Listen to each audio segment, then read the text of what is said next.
Faith works. This is the message of James, that we, in our own ability, cannot stand in the face of adversity. We could never find the strength to trust without faith. Because we don't have the capability to see above the trials that we meet, to keep our eyes focused on the King while counting the situation we are currently experiencing as joy. Faith works. This is the essence of James. We don't work to be saved. We work because we are saved. Without faith, without works, we too quickly become that man in the mirror staring at his face, but then forgets the way he looks as soon as he turns away. But with faith, with works, we stay steadfast on this journey, progressively sanctified, knowing we'll be perfected once we reach the other side. Faith works.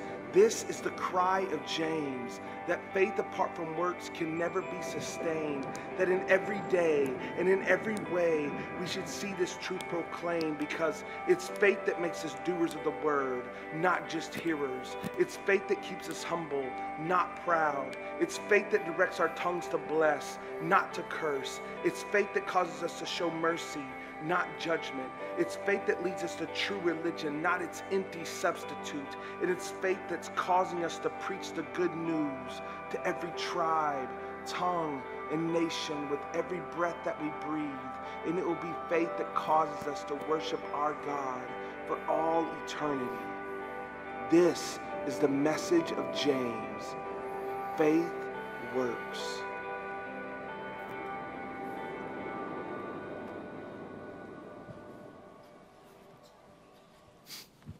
Good morning, church. My name is Josh Floyd. I'm the Associate Minister of Youth here at Bethany in Columbia. And I have a question for you. How many of you have ever taught anyone anything? If you've ever taught anyone anything, can you raise your hand for me? Good. All right. How about if you've ever talked about Christianity in general to anybody? Can you raise your hand? How about if you've ever talked about your faith and what God has done in your life to anybody? Can you raise your hand? Great. So everyone who raised their hand, this sermon is for you, right? Anyone who didn't raise their hand, your time is coming where you're going to teach somebody, so also pay attention. I didn't do it.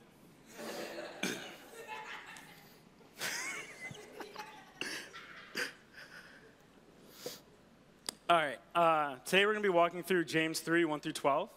So if you could open your Bibles there. If you don't have a Bible, there should be a Bible in the back of the seat in front of you. It'll also be on the screen up here. So we're going James 3, 1 through 12. Not many of you should become teachers, my brothers. For you know that we who teach will be judged with greater strictness. For we all stumble in many ways. And if anyone does not stumble in what he says, he is a perfect man, also able to bridle his whole body. If we put the bits into the mouths of horses so that they obey us, we guide their whole bodies as well. Look at the ships also. Though they are so large and driven by strong winds, they are guided by a very small rudder wherever the will of the pilot directs. So also the tongue is a small member, yet it boasts of great things. How great a force is set ablaze by such a small fire. And the tongue is a fire, a world of unrighteousness. The tongue is set among our members, staining the whole body, setting on fire the entire course of life, and set on fire by hell. For every kind of beast and bird, of reptile and sea creature can be tamed and has been tamed by mankind. But no human being can tame the tongue. It is a restless evil full of deadly poison. With it we bless our Lord and Father, and with it we curse people who are made in the likeness of God.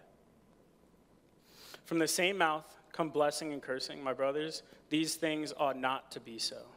Does a spring pour forth from the same opening both fresh and salt water?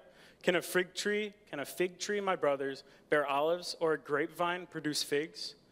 Neither can a salt pond yield fresh water. In the beginning of the spring, CJ approached me to ask if I wanted to step up and preach during the summer. I gladly jumped on the opportunity. I wanted to learn how to grow, I wanted to learn how to preach, step up, challenge my faith. Shortly after that, Pastor Gary over in Ellicott City asked if I wanted to step up into the associate minister position here. And I was like, all right, yeah, look, this is great. We had a meeting. We talked about it. It was really good. I felt really good. And I went and had a quiet time. And the first verse I read was James 3:1, which says, "Not many of you should become teachers, my brothers, for you know that we who teach will be judged with greater strictness." You can just imagine how I felt in that moment. Like, I'm sitting there like, I'm about to be this youth pastor. I'm going to step up. This is dope. Like, God's got me. And then I read this, and it's like, all right, I get it. This is not for me. Looking for something else. I'll find another way where I can, serve the Lord. But then I started reading through the rest of James. My mindset quickly changed. James in this passage is not trying to push people away from becoming a teacher. He's just trying to give us a warning. He's not trying to say, don't become a teacher, it's awful. He's saying, if you're going to become a teacher, you have to know why you're doing it. In the first two verses, James, he starts to back up this warning with reason. The first reason that he gives is that teachers will be judged with greater strictness. This judgment is not a judgment of sins, but rather a judgment of their works and what they have done. In Corinthians 3, 12 through 15, it says, "Now if anyone builds on the foundation with gold, silver, precious stone, wood, hay, or straw, each one's works will be manifest, for the day will disclose it. It will be revealed by fire, and the fire will be tested what sort of work each one has done. If the work that anyone has built onto the foundation survives, he will receive a reward. If anyone's work is burned up, he will suffer loss, though himself being saved, but only as through fire."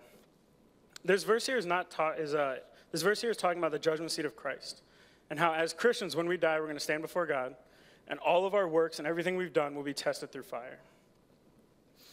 Anything you do that's good, bad, whatever, if you do it for the wrong reasons, it's going to be burned up. If a teacher who is teaching, which is a good thing, but is teaching for the wrong reasons, it's like adding wood or straw or hay to the foundation. It's going to be burned up. It's not going to be a good thing, right? The second reason James gives is in verse 2. It says, "For we all stumble in many ways. If anyone does not stumble in what he says, he's a perfect man, also able to bridle his whole body." We should not stand up here as teachers arrogant, acting like we are better than anybody else. I'm no better than you. You're no better than me. We are all sinners. As a teacher, you can't stand here and arrogantly say, I'm better, I'm the best, that's why I'm teaching. Last year, I went on a mission to China for 6 weeks. And then this past summer, I had the opportunity to go to Ghana for 2 weeks. While I was there, I had the opportunity to share my faith and talk about the gospel with people who I know I'm the first person they've ever talked to about Christ. I'm the first person that's ever talked to them about God. I'm the only person that's ever shared Christianity with them. That changed how I go about sharing my faith. I'm not just going to sit here and say, God did this, God did that, he helped me out a little bit.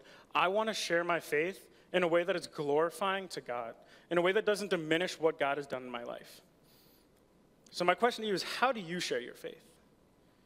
When you go about talking to people about Christianity and about your relationship with God, do you put it down and say, religion isn't very good, I don't really know how I feel about it, but, I'm a Christian? Or are you saying, God has changed my life and has worked in my life? God has done magical, or not magic, because it's not magic. God has done mighty things in my life. What I'm trying to get at here is when you talk to somebody about your faith, in that moment you become a preacher, right? Or not a preacher, a teacher. There we go.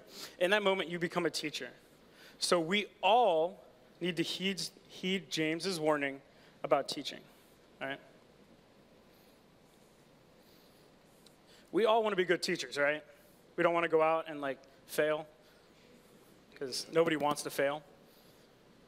James gives us, in the next couple of verses, some ways that we can grow as teachers and be better. And it's not what you'd think. It's not going to seminary. It's not taking a bunch of classes. It's far simpler than that. You guys know who Jim Henson is? The guy who created the Muppets? He wrote a book called It Isn't Easy Being Green. And in that, there's a quote that I really like. It says, people don't remember what you try to teach them. They remember what you are. This quote is trying to get at who you are as a teacher, and what you do as a teacher means so much more than what you try and teach them. We can all think about teachers in our lives who have impacted us and affected us, and a lot of the times it's the way they cared for us. It's the way they took time to, explain something, the way they took time when we were having troubles with something. It's not about the calculus they taught us, right? we just established that we're all teachers, right? And there's two things that teachers really, there's two things that people look for in teachers to confirm whether they should be trusted and listened to. And the two things are how you speak and how you act, right? And with Christians, if either of these is not in check with God, why would someone come to you to ask you about faith? Why would someone come to you and ask you about Christianity? If on one hand you're saying, oh, I love God, I praise God, on the other hand you're partying, why would someone turn to you to get answers? Just throw it over there. Now, I have some stuff up here that you guys can't see, but you're going to see in a second. Where's Paul? Paul, come here real quick. Ugh, getting old. So I have two things here. This one, hopefully you guys know what this is. Hopefully, I don't know. This one, some of you may know, some of you may not know.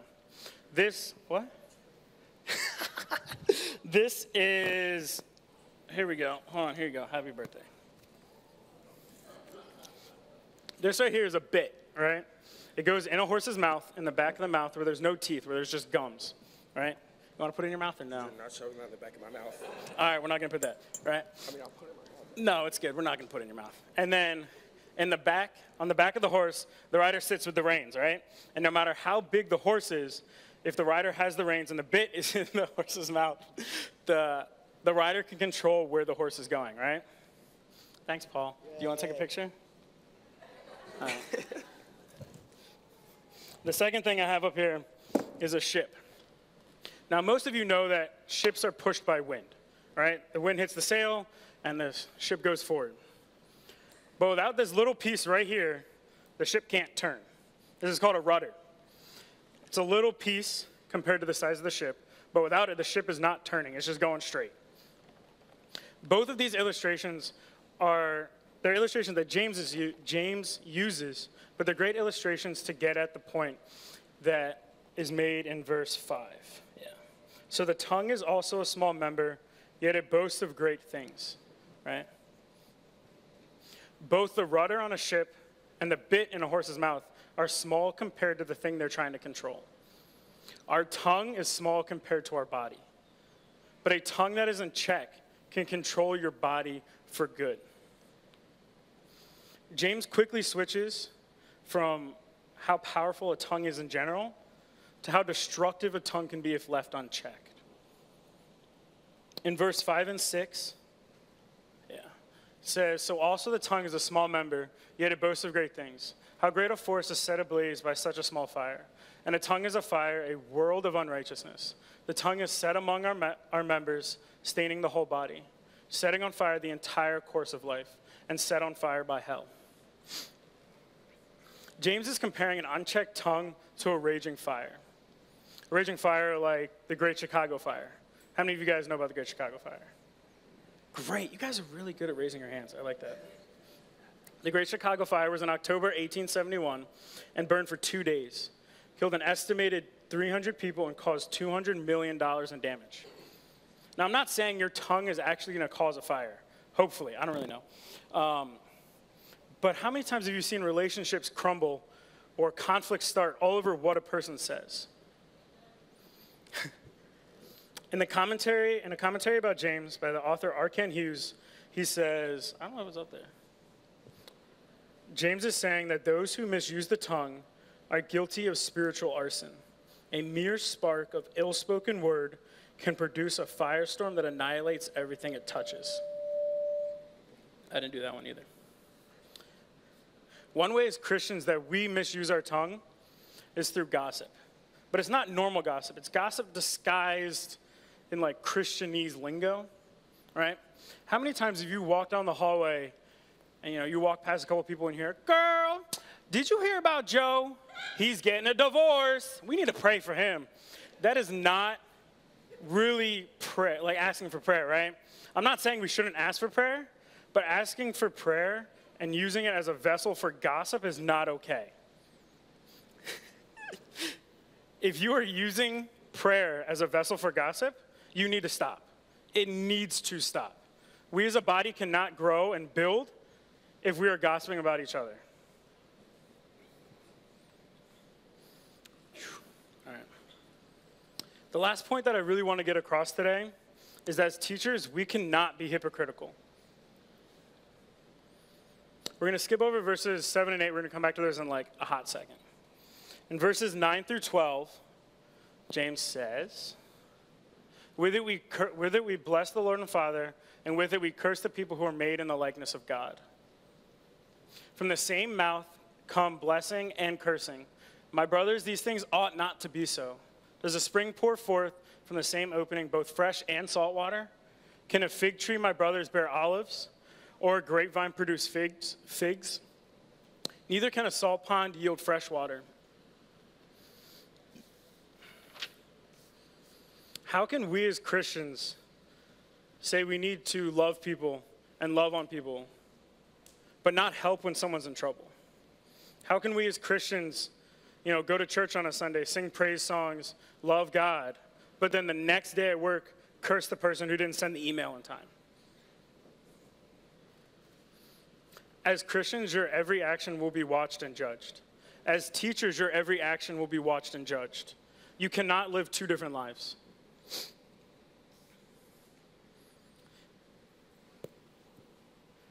All right, this is where we bring back in verse 7 and 8. Verse 7 and 8 says, every kind of beast and bird, of reptile, sea creature, can be tamed and has been tamed by mankind. But no human being can tame the tongue. No human being can tame the tongue. It is a restless evil full of deadly poison. You're going to fail at trying to tame your tongue if you don't go to God. If you don't bring it to God and you do it all in your own power, you're going to fail. You're going to struggle. The awesome thing is God knew you were going to fail. God knew you were going to struggle. That's why he sent Jesus to die on the cross. That's the only way that we can go from our sinful self back to God. It's the only way that we can have a bridge, taking our problems with our tongue, being hypocritical, whatever, back to God.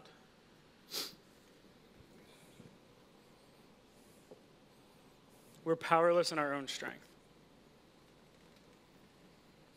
At the end of every sermon, we do a Bethany. We want to give next steps. We don't want you to come in, hear a sermon, and then just leave. We don't want you to hear a sermon and go, that was really cool, and then forget about it the next day. We want to give you practical steps to help you live out the sermon. The first next step I have for you is to check your language and tone against Ephesians 4:29. Ephesians 4:29 says, there you go. Don't let any unwholesome word produce from your mouth, but only such a word as is good for edification according to the need of the moment, so that it will give grace to those who hear it. There are many verses that talk about what you can and cannot say, right? But this verse really sums up all those other verses. If what you're saying is not wholesome and good for edification, which is to build up, and for giving grace, then what you're saying is not according to God. What you're saying is unchecked. Also, how you say something matters a lot. This is something I learned growing up. Just because you say sorry, if you say sorry with the wrong tone, it doesn't mean sorry. Got it? So if you say something that is wholesome, but with the wrong tone, it is now unwholesome. The second next step I have today is to write out your testimony. I'm part of a ministry on campus at a college called Crew, and every trip you go on for missions, they make you write out your testimony. Testimony is 3 to 5 minutes. It's the story of where you were, what God did in your life, and how you are now. Where you were and how you are now should be a mirror image.